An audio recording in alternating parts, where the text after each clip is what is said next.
Jake Morrison sat in the cold metal chair across from the alien representatives and felt the weight of history pressing down on his shoulders. The conference room aboard the human diplomatic vessel Horizons. Edge had seen many important meetings over the years, but none quite like this one.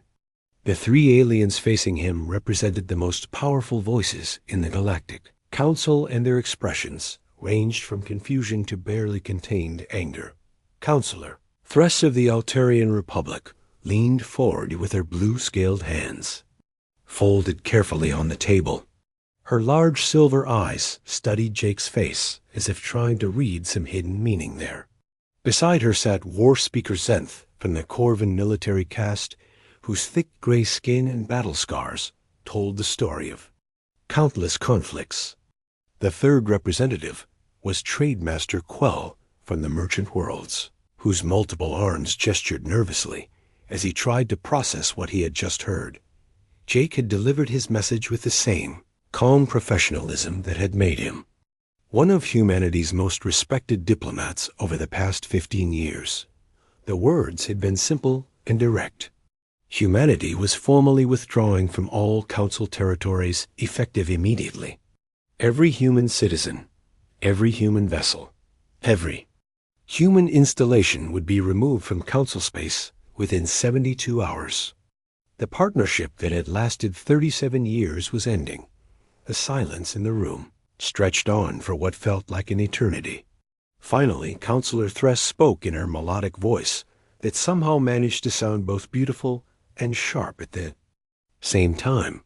She asked why humanity was making this decision and what the Council could do to change their minds. Her words carried the tone of someone who is used to getting her way through careful negotiation. Jake looked at each of them in turn before responding. He reminded them of the vote 3 months earlier when the Council had restricted human expansion into the Kepler sector. The official reason given was that humanity showed aggressive colonization patterns, but Jake and everyone else in the room knew the real reason. The older species in the Council were uncomfortable with how quickly humans had spread across the galaxy and how effectively they had solved problems that had plagued other species for centuries. He mentioned the mining rights decision that had granted the Zephyrian Empire exclusive access to asteroid fields that human colonies desperately needed.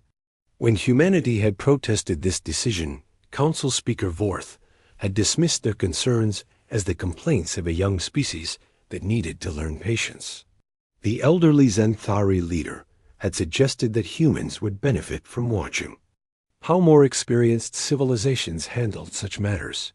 War Speaker Zenth interrupted with a growl that his species had always respected human military capabilities and had voted against both decisions. His people understood the value of strong allies and had no desire to see humanity treated poorly. But Jake's expression remained unchanged as he pointed out that understanding and action were two different things. The Corvin military had voiced their objections but had not pushed the matter when their concerns were overruled. Trade-Master Quell's arms waved frantically as he tried to explain the economic implications of humanity's departure. Human trade routes connected dozens of systems that would struggle to maintain commerce without human shipping networks. Human technology had revolutionized everything from medicine to agriculture across Council space. The Merchant Worlds had built their entire economic strategy around human innovation and efficiency. Jake acknowledged these points with a slight nod, but his decision remained firm. He explained that humanity had tried to work within the Council system for nearly 4 decades. They had contributed their knowledge freely, had served as peacekeepers in dozens of conflicts, and had always sought diplomatic solutions to problems. In return, they had been treated as junior partners whose opinions mattered less than those of species who had been spacefaring longer. The meeting continued for several more hours as the alien representatives tried every argument they could think. They offered concessions and promised reforms. They suggested that perhaps the recent decisions could be reconsidered if humanity was willing to remain in the Council.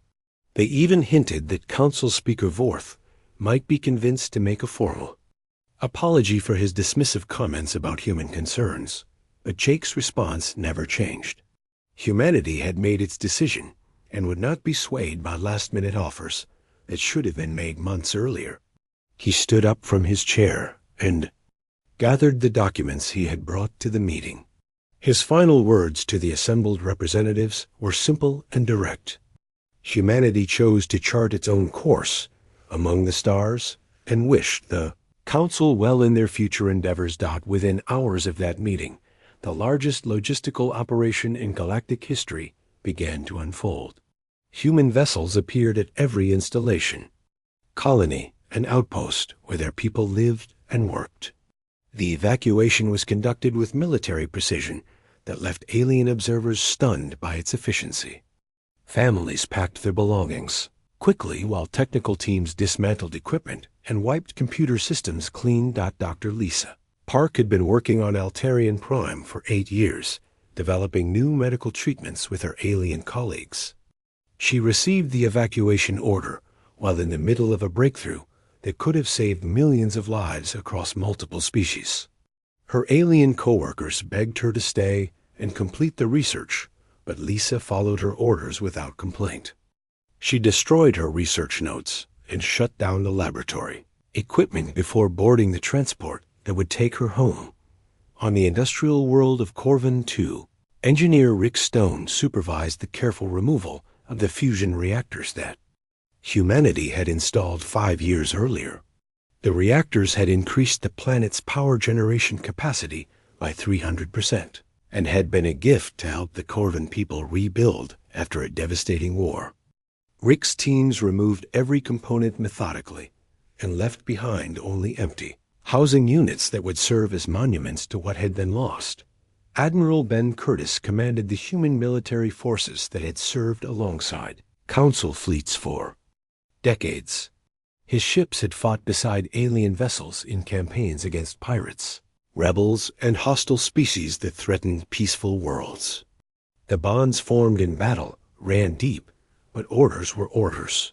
Ben organized the withdrawal of every human military asset from Council space, including the advanced sensor networks that had protected dozens of systems from surprise attacks. The alien response to humanity's departure varied from species to species. Some, like the peaceful Mindari, sent desperate messages asking humans to reconsider. Others, like the aggressive Zephyrian Empire, seemed pleased to see their most effective opponents leaving the political arena. A few species tried to follow the humans and establish independent relationships, but were politely but firmly turned away. Captain Nina Hayes had served as a tactical advisor to mixed Council fleets and had earned the respect of alien officers through her innovative strategies and cool judgment under fire. As she prepared to leave her final assignment, she was approached by several alien colleagues who wanted to know what humanity was planning to do next. Nina's answer was honest. She told them that humanity would build something new in the unexplored regions of space, and that they would do it without the restrictions and politics that had made progress so difficult within the Council system. The last human transport left Council space exactly 72 hours after Jake Morrison's meeting with the alien representatives. Behind them they left empty facilities, disabled equipment, and wiped databases. They had taken nothing that belonged to the Council, but they had also left nothing behind that could benefit their former partners. The message was clear. If the Council wanted to govern the galaxy without human input, then they would have to manage without human help, as well. As the final human ships disappeared beyond the edge of Council space, the alien representatives, who had met with Jake Morrison, began to realize what they had lost. Humanity had not just been another member species. They had been the glue that held the Council together through their diplomatic skills, military expertise, and technological innovation. Now that glue was gone and cracks were already beginning to show in the structure they had helped to build. 6 months had passed since the humans disappeared from Council space, and Han Council Speaker Vorth stood before the assembled representatives on Zentari Prime, with satisfaction written across his ancient features. The great assembly hall had been built thousands of years ago, when the Galactic Council was first formed, and its crystal walls had witnessed countless historic moments. Today, Vorth believed he was adding another chapter to that glorious history. The elderly Zenthari leader's voice carried clearly through the vast chamber as he addressed the hundreds of representatives from across the galaxy. He spoke of how the recent departure of humanity had been a blessing in disguise that would allow the Council to return to its traditional values of wisdom and patience. The humans had been useful in their own way, but their aggressive expansion and constant push for rapid change had been disrupting the careful balance that had kept the galaxy peaceful for millennia. Vorth reminded the assembly that the Zenthari had been exploring space when humans were still living in caves on their primitive world. The Altarians had built their first interstellar empire while Earth was experiencing its ice age. The wisdom that came from such long experience could not be matched by a species that had only achieved faster than light travel a few centuries ago. Now that the humans were gone, the Council could focus on long-term stability rather than the constant crisis management that had characterized recent decades. The speaker's words were met with approving gestures from many of the older species. In the assembly, the Corvani war speaker, who had objected to humanity's treatment, looked uncomfortable but remained silent. Even he had to admit that the transition period had been smoother than anyone had expected. The feared economic collapse had not materialized, and most systems were functioning normally despite the absence of human expertise. What the Council leadership chose not to discuss publicly were the growing number of maintenance reports arriving from worlds throughout their territory. On Altarian Prime, the medical facility that Dr. Lisa Park had been forced to abandon was experiencing equipment failures at an alarming rate. The sophisticated diagnostic machines that human engineers had designed were breaking down without proper maintenance, and the alien technicians were struggling to understand the repair procedures. The agricultural worlds that had benefited from human farming techniques were reporting decreased crop yields as their soil management systems degraded. The fusion reactors that Rick Stone's teams had removed were being replaced by older, less efficient power sources that could not meet the energy demands of modern industrial facilities. Several mining operations had shut down completely when their human-designed extraction equipment failed. Beyond local repair capabilities. Trademaster Quell tried to raise these concerns during the assembly session, but Speaker Vorth dismissed them as temporary growing pains that would resolve themselves as alien engineers learned to manage without human assistance. The Zentari leader suggested that depending too heavily on human technology had made the Council species lazy, and that learning to solve these problems independently would make them stronger in the long run. In the military sector, the situation was equally concerning, though the full implications would not become clear for some time. Admiral Ben Curtis had taken with him not only human ships and personnel, but also the integrated command systems that had allowed mixed species fleets to operate effectively. Without human coordination protocols, the different alien military traditions were already creating friction in joint operations. The Altarian fleet favored defensive formations and careful planning that sometimes took months to implement. The Corvan military believed in aggressive direct action that could overwhelm enemies through superior firepower and determination. The merchant worlds preferred to avoid military confrontation entirely and focus on economic pressure to resolve disputes. These different approaches had been successfully blended under human leadership, but now they were beginning to pull the Council's military capabilities in different directions. Captain Nina Hayes had warned about exactly these problems in her final strategic assessments, but those reports had been filed away and largely ignored by the Council's military leadership. The alien officers she had worked with remembered her tactical innovations and wondered how they would handle complex operations without human strategic thinking to guide them. Meanwhile, intelligence reports were beginning to filter in from the edge of known space about massive construction projects and systems where humans had relocated. Long-range sensors detected what appeared to be enormous shipyards being built at unprecedented speed. The energy signatures suggested industrial facilities that dwarfed anything that had existed in Council space. Even during humanity's membership, the most concerning reports came from deep space, monitoring stations that had detected large-scale military exercises in human territory. The sensor readings indicated ships with energy output levels far beyond anything in the Council's databases. Either humanity had made remarkable technological advances in the months since their departure, or they had been secretly developing advanced military capabilities while still pretending to be loyal. Council members. War Speaker Zenth brought these intelligence reports to the attention of the Council Security Committee, but found little interest in investigating further. The committee members seemed convinced that humanity was simply putting on a show of strength to make the Council regret their departure. They believed that the humans would eventually realize they needed the Council more than the Council needed them and would return asking for readmission under more humble terms. Speaker Vorth was particularly dismissive of the military intelligence reports. He pointed out that humanity had always been prone to dramatic gestures, and that building oversized installations was probably their way of dealing with the psychological trauma of leaving galactic civilization. The Zentari leader was confident that human pride would eventually give way to practical necessity, and that diplomatic contact would be re-established within a few years. The Zephyrian Empire had remained notably quiet during the months following humanity's departure. War Commanders Rex attended council sessions, but said little about his government's plans or intentions.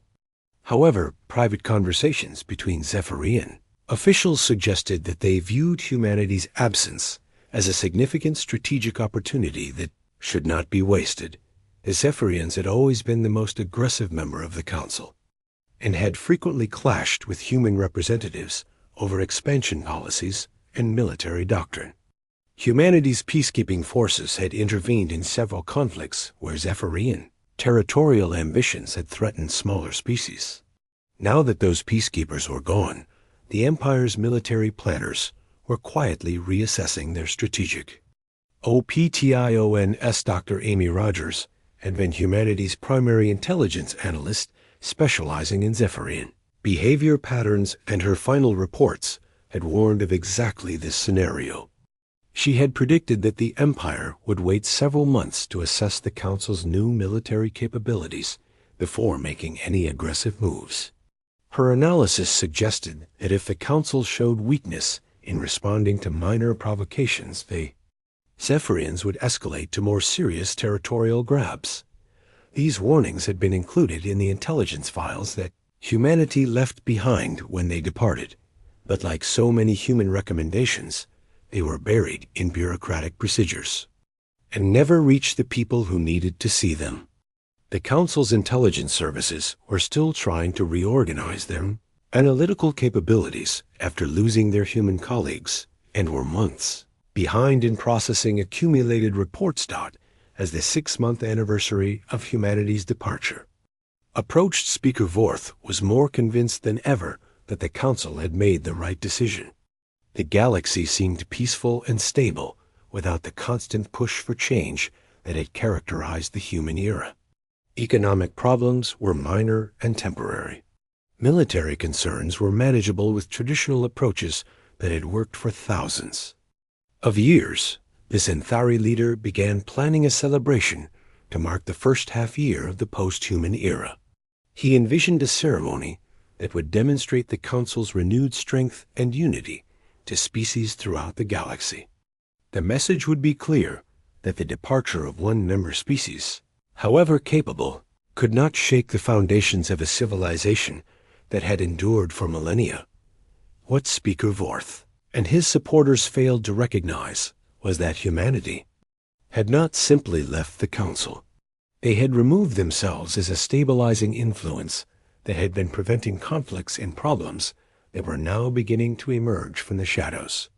The true test of the Council's strength without human partnership was approaching, and they were not prepared for what was coming. 2 years after humanity's silent departure from Council space, the galaxy learned what war looked like without human peacekeepers to maintain the balance of power. The lesson came in the form of simultaneous Zephyrian attacks on 3 different worlds that sent shockwaves through every Council system and shattered the illusion of post-human stability that Speaker Vorth had worked so hard to maintain. The first target was the Mindari, homeworld of Crystalla, where the gentle philosopher species had built their civilization around the pursuit of knowledge and artistic expression. The Mindari had never developed significant military capabilities because they had relied on Council protection and human peacekeeping forces to maintain their security. Their beautiful crystal cities rose like frozen music from the planet's surface and housed libraries that contained thousands of years of accumulated wisdom from across the galaxy. War Commander Zrex had chosen his targets carefully, and the Mindari represented everything that the Zephyrian military philosophy despised. The Empire's warriors believed that strength was the only virtue that mattered in the universe, and that species who could not defend themselves deserved whatever fate befell them. The attack came without warning as Zephyrian battleships dropped out of hyperspace and began bombarding the planet's major population centers. Captain Nina Hayes had warned about exactly this scenario in her final tactical assessment before departing with the human evacuation. She had identified the Mindari homeworld as being particularly vulnerable to Zephyrian aggression because of its strategic location and lack of military defenses. Her report had recommended stationing a permanent peacekeeping force in the system, but that recommendation had been dismissed as unnecessary fear-mongering by human military officers. The Mindari sent desperate distress calls as their cities burned under Zephyrian bombardment, but the Council's response was slow and poorly coordinated. The nearest military forces were Altarian defensive fleets that favored careful preparation over rapid deployment. By the time they arrived to assist the Mindari, most of the planet's major cities had been reduced to rubble, and millions of the gentle beings had been killed or captured for slavery. The second target was Nexus Station, a massive trading hub that served as the economic heart of the Terrellian commercial network. The station had been built at the intersection of several major trade routes and hosted representatives from dozens of species who conducted business in its vast marketplace. Human engineers had designed many of the station's critical systems and had installed the defensive networks that were supposed to protect it from attack. But those defensive systems had been removed when humanity departed, and the hastily installed replacements were no match for Zephyrian military technology. The Empire's shock troops boarded the station through multiple breach points and quickly overwhelmed the security forces. Within hours, the Zephyrians controlled the facility and had captured thousands of alien civilians who would be sold into slavery in Empire territory. Engineer Rick Stone had left detailed maintenance protocols for Nexus Station's defensive systems, but those documents had been stored in databases that were wiped clean during the human departure. The Terrellian technicians who tried to operate the replacement systems were working without proper technical documentation and made critical errors that left the station vulnerable to attack. The third simultaneous strike targeted the Korthan, mining colonies that produced rare minerals essential for advanced technology throughout Council space. The Kortha were a hardy species that had some military capability, but they were spread across multiple asteroid bases that were difficult to defend against coordinated assault. The Zephyrians used their superior mobility to strike several facilities at once and captured the mining equipment along with the workers who operated it. Admiral Ben Curtis had previously stationed human patrol ships in the Korthan system specifically to deter this kind of attack. His forces had conducted regular training exercises with Corthan defense units and had helped them develop contingency plans for various threat scenarios. But when the Zephyrians struck, there were no human reinforcements available, and the defense plans fell apart without experienced leadership to coordinate the response. The Council's military response to these attacks revealed just how dependent they had become on human strategic thinking and coordination. The different species' fleets operated according to their own tactical doctrines and had difficulty working together effectively.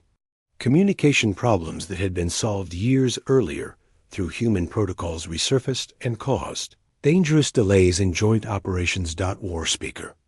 Zenth commanded the Corvan battle fleet that was dispatched to recapture Nexus Station, but found himself struggling to coordinate with Altarian support vessels whose defensive mindset conflicted with his aggressive approach.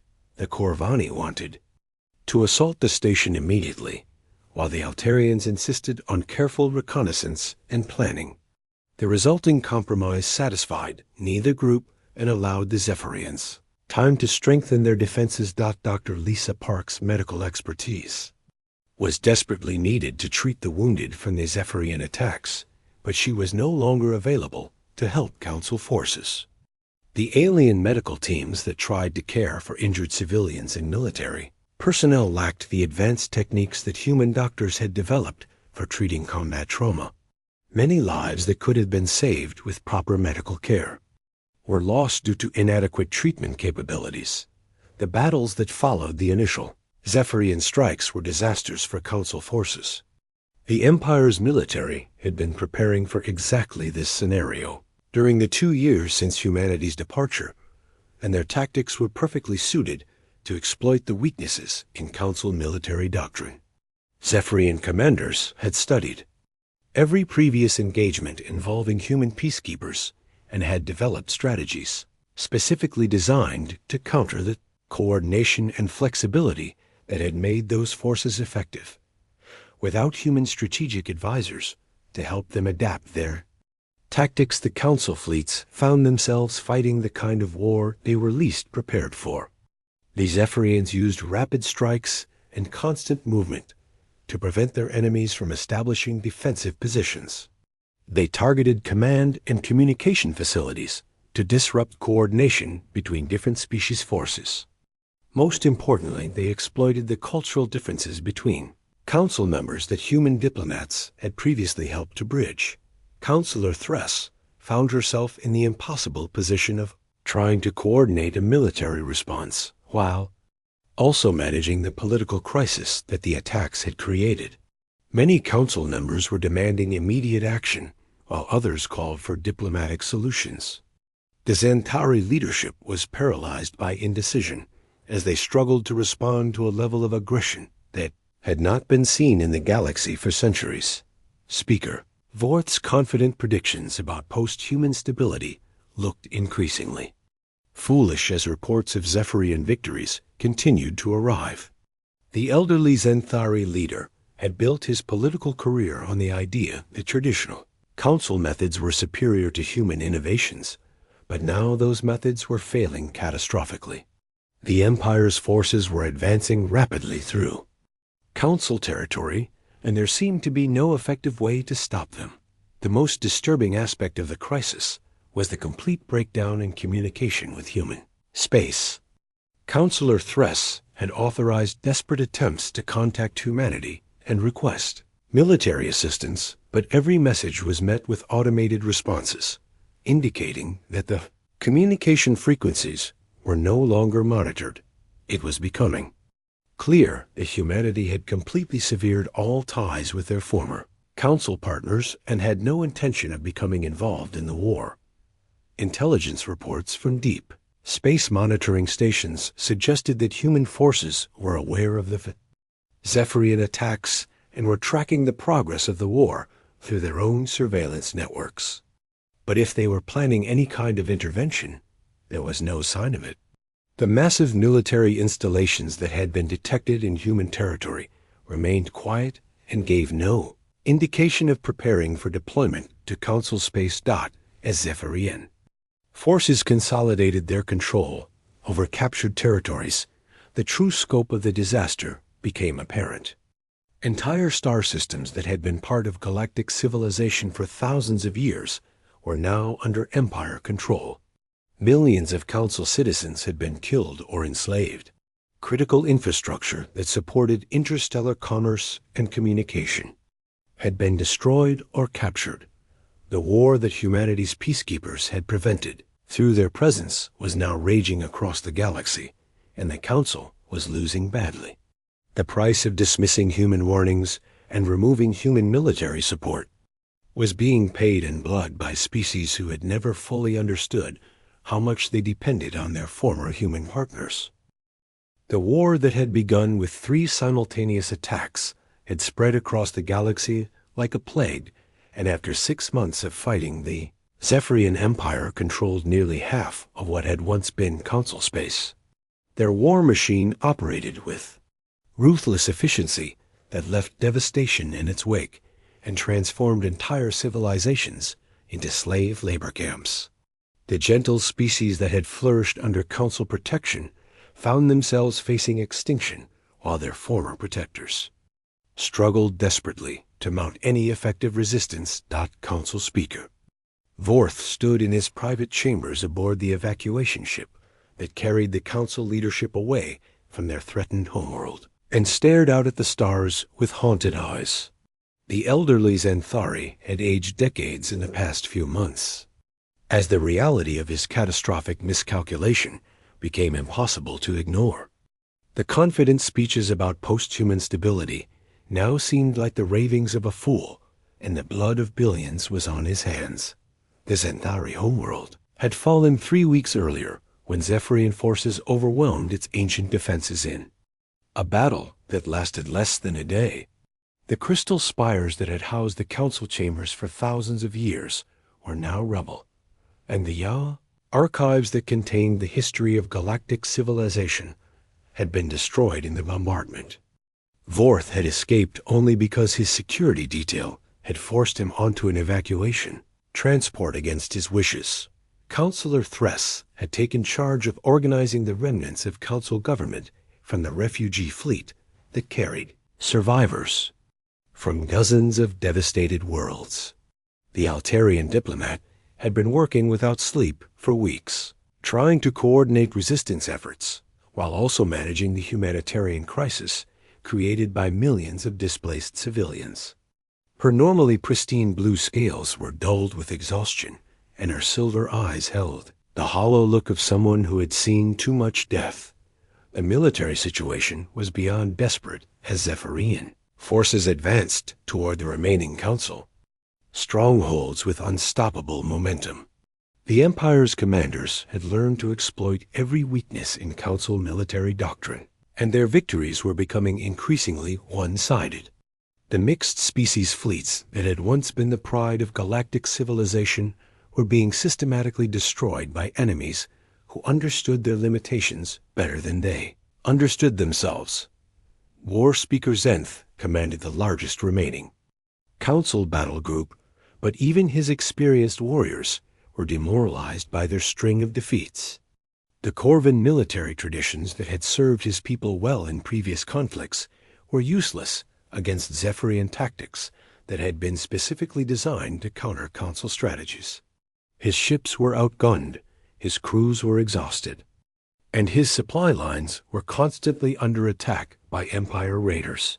The absence of human strategic thinking was most painfully obvious during the disaster at the vegan system, where 3 different Council fleets had tried to coordinate a joint operation against Zephyrian occupation forces.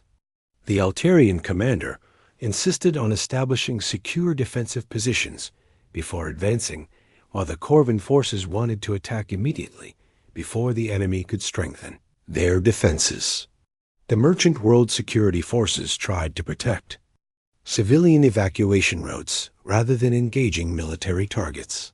Captain Nina Hayes had developed protocols for exactly this kind of multi-species coordination during her years of service with Council forces. Her tactical manuals contained detailed procedures for integrating different military traditions into effective combined operations. But those manuals had been classified as human intellectual property and had been removed along with all other human materials when the evacuation took place.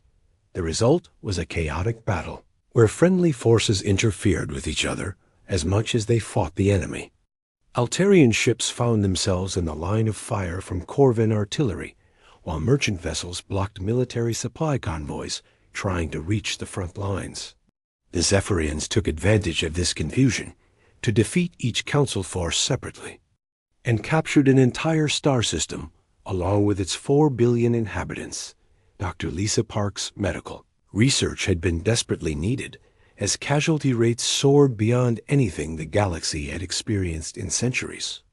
The advanced trauma treatment protocols she had developed could have saved thousands of lives among both military personnel and civilian refugees. But her research had been destroyed when she was forced to abandon her laboratory and the alien. Medical teams trying to cope with the crisis lacked the knowledge needed to treat the most severe injuries. The refugee camps that had been established on worlds behind the battle lines were overcrowded and undersupplied, as Council logistics systems broke down under the strain of supporting millions of displaced persons. Human engineers had designed the supply network management systems that had kept Council territory functioning efficiently, but those systems had been disabled during the evacuation. The replacement networks were primitive by comparison and could not handle the massive demands created by the war. Engineer Rick Stone's expertise in industrial engineering was sorely missed as the Council tried to increase weapons production to replace their combat losses. The manufacturing facilities he had helped to design were operating at reduced capacity because alien technicians did not understand the optimization protocols that had made them so efficient. Critical components needed for military equipment were in short supply because the production lines could not maintain their previous output levels. Counselor Thress had finally swallowed her pride and authorized a formal diplomatic mission to human space to request military assistance. The delegation included representatives from the most devastated species, including survivors from the Mindari homeworld, whose testimony about Zephyrian atrocities might persuade humanity to intervene. The mission was led by Thress herself, despite the risks involved in leaving Council territory during such a critical time. The journey to the edge of human space took 2 weeks aboard the fastest diplomatic vessel the Council could spare from the war effort. As they approached the border zone, the delegation members were shocked by what they encountered. Massive defense installations had been built throughout the region, and the energy signatures detected by their sensors indicated weapon systems far more powerful than anything in Council databases. The human patrol fleet that intercepted the diplomatic mission consisted of ships unlike anything the aliens had seen before. The vessels were larger than Council battleships, but moved with a grace of fighters, and their hull designs suggested technological advances that were decades ahead of current galactic standards. The most disturbing aspect was the sheer number of ships visible on long-range sensors, which suggested that humanity had built a military force larger than the entire Council fleet. Admiral Ben Curtis personally commanded the defense fleet that escorted the diplomatic mission to a meeting point near the border. The human officer who had once served alongside alien colleagues in Council operations was now cold and professional in his dealings with his former partners.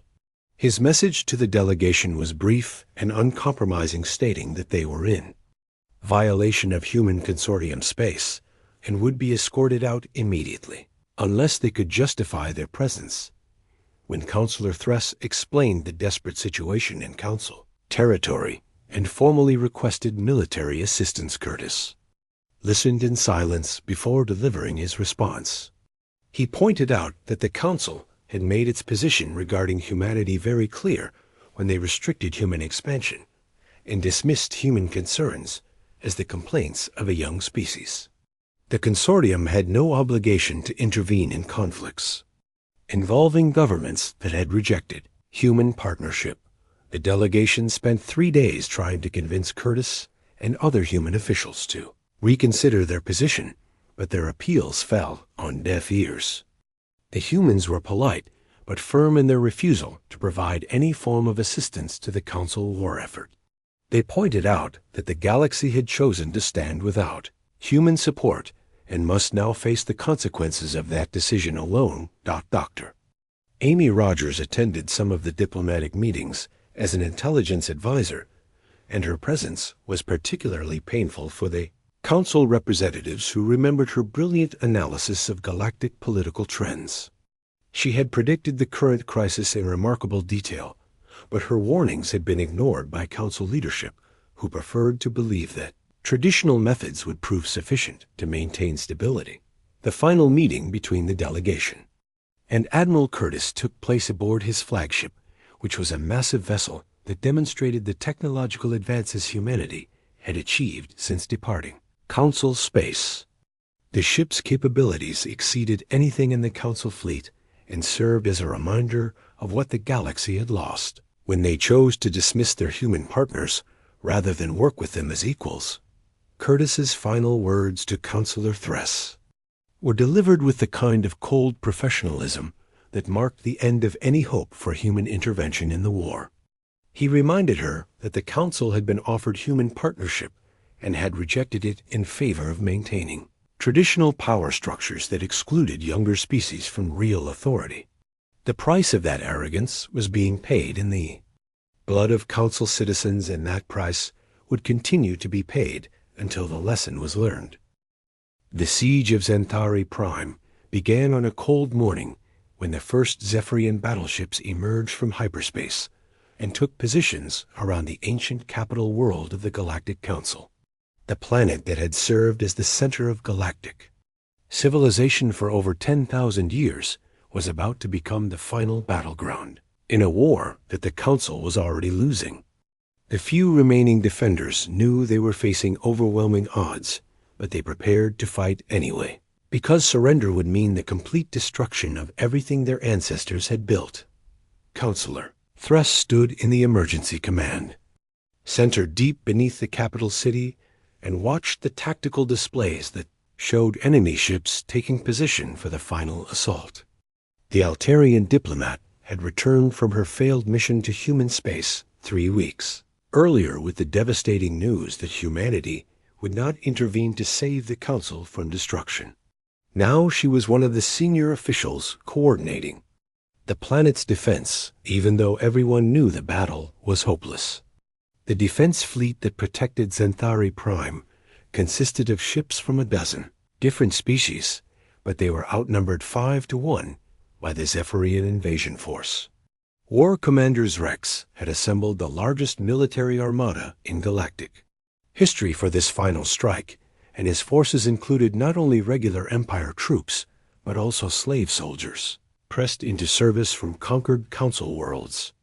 The sight of former Council ships fighting under Zephyrian colors was particularly demoralizing for the defenders. War Speaker Zent commanded the Corvan battle group that formed the backbone of the defense force, but even his veteran warriors were showing signs of strain after months of continuous fighting. The aggressive tactics that had made his people feared throughout the galaxy were useless against the overwhelming numbers that the Zephyrians had brought to bear. His ships could inflict casualties on the enemy, but they could not prevent the inevitable outcome of the battle. The planetary defense systems that protected Xanthari Prime had been installed thousands of years ago when the Council was first established, and they had been upgraded regularly to maintain their effectiveness against evolving threats. But the most recent upgrades had been designed by human engineers who were no longer available to maintain or operate the complex systems. The alien technicians trying to run the defenses were working with incomplete technical documentation and were making critical errors under pressure. Rick Stone had left detailed maintenance protocols for the planetary shield generators when he departed with the human evacuation, but those documents had been stored in databases that were wiped clean during the withdrawal. The current technical teams were forced to guess at proper operating procedures, and their mistakes weakened the defenses at the worst possible time. Shield strength fluctuated unpredictably, and several generator stations went offline completely due to improper calibration. Dr. Lisa Park's medical expertise was desperately needed as the bombardment began and casualties started arriving at hospital facilities throughout the capital city. The alien medical teams were overwhelmed by the number of wounded and lacked the advanced trauma treatment techniques that human doctors had developed over decades of peacekeeping operations. Many injured defenders died from wounds that could have been treated successfully if proper medical knowledge had been available. The battle for orbital control lasted 6 hours and ended with the complete destruction of the Council defense fleet. Zephyrian ships used their numerical superiority to overwhelm individual Council vessels while avoiding the kind of coordinated engagements where superior Council technology might have made a difference. The lack of unified command structure that had plagued Council forces throughout the war was most apparent during this final battle, where different species ships fought as separate units rather than as a coordinated fleet. Captain Nina Hayes had warned about exactly this scenario in her final tactical assessment before departing with the human forces. She had identified the weaknesses in Council fleet coordination and had recommended specific changes to command protocols that could have prevented the disaster. But her recommendations had been filed away and forgotten by Council military leadership, who believed that traditional methods would prove sufficient against any threat. The ground assault began immediately after the orbital defenses were eliminated, and Zephyrian shock troops landed at strategic points throughout the capital city. The Empire's soldiers were equipped with advanced weapons and armor that outclassed anything the Council defenders possessed, and they moved with the precision of a military force that had been preparing for this moment for years. Their tactics were specifically designed to exploit the weaknesses in Council defensive doctrine that had been identified through careful study of previous engagements. Admiral Ben Curtis had once helped to design the defensive plans for Xanthari, Prime during his service with Council forces, and his strategic thinking had influenced many of the fortifications and strong points that were now being tested in battle. But those defenses had been created to work in coordination with human peacekeeping forces that were no longer available to support them. Without proper coordination, the defensive positions became isolated strong points that could be bypassed or overwhelmed by determined attackers. The fighting in the streets of the capital city was brutal and chaotic as Zephyrian forces advanced toward the government district where the remaining Council leadership had taken shelter.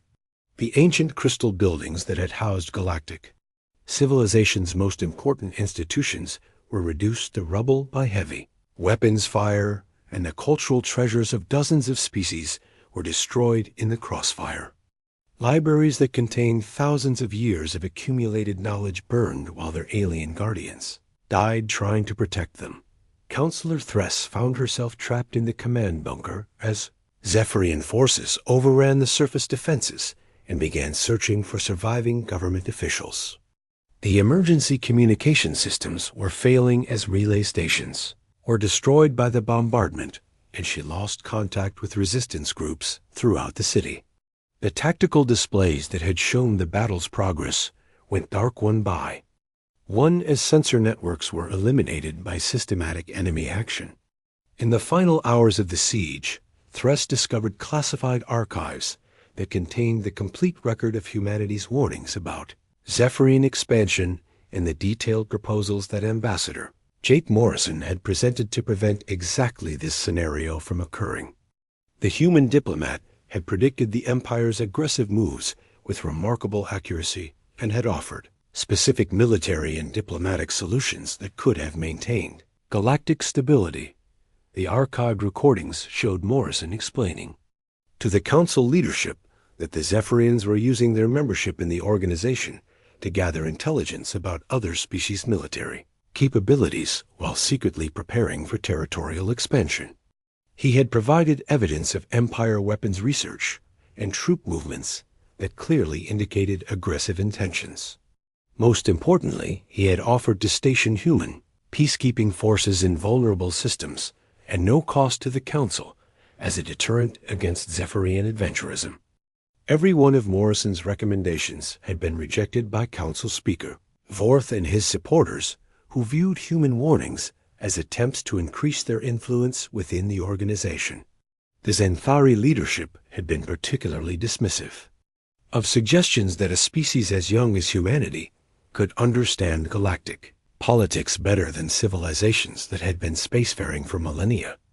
They had chosen to trust in traditional diplomatic methods rather than accept that the galaxy was changing in ways that required new approaches. Council Speaker Vorth died when Zephyrian forces breached the government bunker and executed the remaining senior officials they found there. The elderly Xanthari leader's final words were a whispered apology to humanity for the arrogance that had brought destruction to galactic civilization. His death marked the end of the Council as a governing body and left the scattered resistance, groups without any unified leadership to coordinate their efforts. The fall of Xanthari Prime was broadcast throughout the galaxy as a demonstration of Zephyrian power and served as a warning to any remaining Council forces that continued resistance was futile. The images of the burning capital and the execution of government officials were seen by billions of beings who realized that their old way of life was ending forever. The Empire had not simply conquered territory, but had destroyed the political and cultural institutions that had held galactic civilization together. Dr. Amy Rogers had predicted this outcome in her final intelligence assessment before departing. With the human evacuation, and her analysis had been remarkably accurate in its details.